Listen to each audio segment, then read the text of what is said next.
Hey everybody, Pastor John here from my office on Sunday after worship. Coming back with our first youth message since, well, I ran off and got a haircut in someplace even warmer than here. I hope all of you are doing really well so far and that you're having some enjoyment this summer.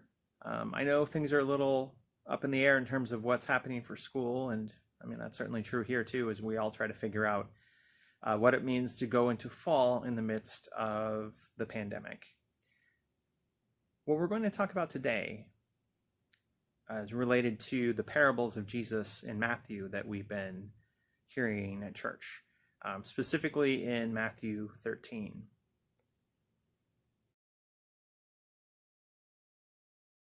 So in this series of 5 parables that we just read in Matthew, and they build on those other parables that you might have heard the last couple weeks that are talking about seeds and sort of good seed, bad seed, or the seeds that get planted in our hearts versus the seeds that don't. And of these 5, right, the first one's still kind of about farming or gardening, right, with the mustard seed. But then they sort of change, right? And you have the woman who's sort of working yeast into flour to make bread, which can be hard to do. I've never actually made bread, but I have made pizza dough before, and that gets really easy to not do well, if you're me, anyway. So we have that story, and then we have the stories of people who are sort of finding these great treasures and kind of giving up everything in order to possess them. And then finally we have the story about the fisher people in the lake and their great catch that then, of course, you know, some gets kind of thrown away because they're bad fish and some are kept and stored properly.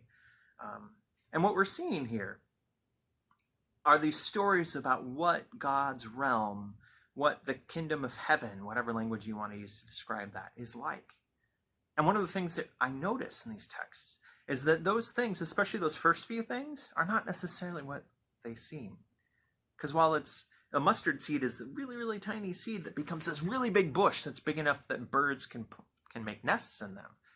But the thing is, from a farmer's perspective in the first century, a mustard bush was a weed.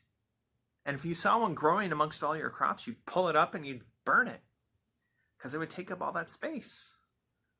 So what is Jesus doing?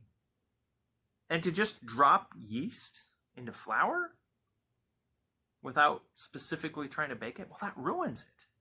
And it grows exponentially to the point where it could even be poisonous for people. And so we have to wonder, what is Jesus doing here?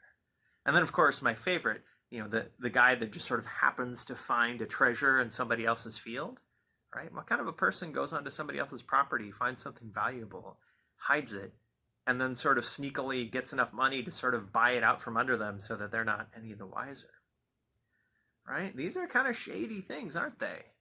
I mean, in some ways, it almost sounds like Jesus is trolling his crowd, but I think what's actually happening is that Jesus is being, well, subversive here. Jesus is taking the norms that people sort of know and cherish and kind of flipping them a little bit, as Jesus wants to do. Because the thing is, the kingdom of heaven, the kingdom of God, the realm of God, is not meant specifically and at first for those in the center, but those in the margins of society, right? Because that's where Jesus goes. Jesus goes to those who are sort of the last pig for kickball, so to speak. And if we want to find Jesus now, that's probably a good place to start looking. And the cool thing is that Jesus invites all of us, starting with those last picked, to be part of the really cool thing that he's doing. And he invites you and me too. So friends, I invite you. Let's be part of what Jesus is doing now.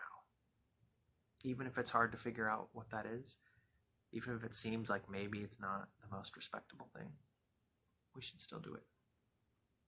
I hope you all have a blessed week or two until I talk to you again. Again, if you have any questions or anything, let me know. And I hope to see you all soon. Take care, friends.